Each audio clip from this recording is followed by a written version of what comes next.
always use all this every year. But for me right now, I'm going to paint. I'm not going to make all shoes. I don't have to. Take that home, make some medallions with that right there. Save the scraps. Okay. Nice. Now again, here you are. That was a still fatty thing. So it's still, I like to pick pull all the fat. A lot of it is just going to come off by hand. You don't even have to do it. Like all this excess fat. If it starts to resist, don't start ripping on it. Then you're going to start pulling apart all your wings and everything.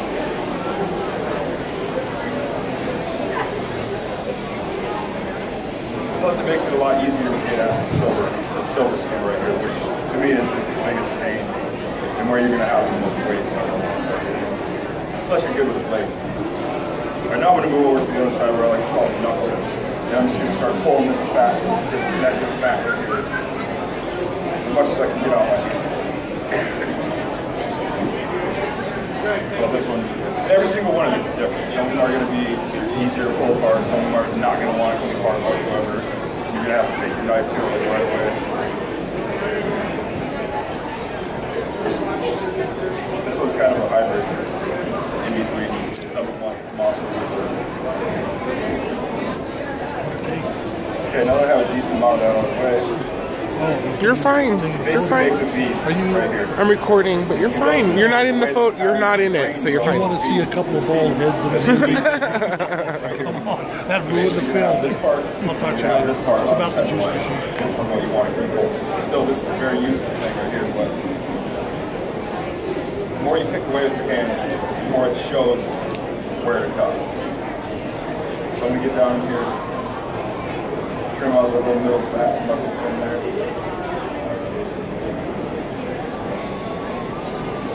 And then just kind of slowly chip away at that. Because I want this to stay a decent size all the way through.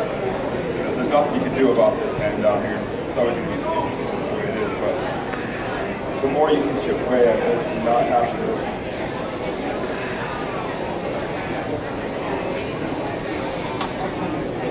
decent size all the way through, I would say. Okay. And on the back side, right here, a lot more fat. So I always go away from the grain.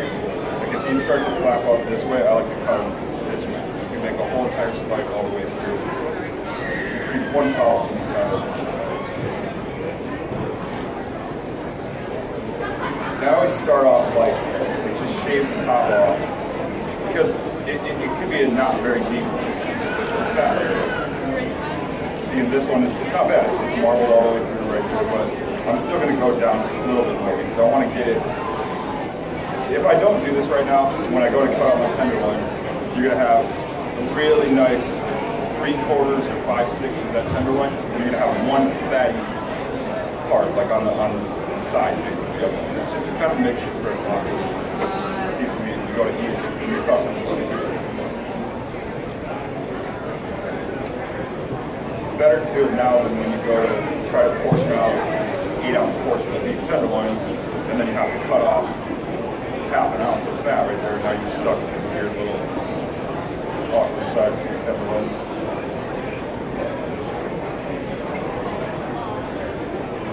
I mean, don't get me wrong, the fat is good at the end of the day. We're not making fillets here by any means. Tenderloins should have a little bit of fat.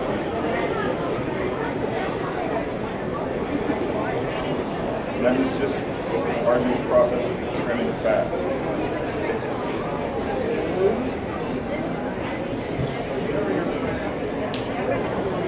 This one's perfect.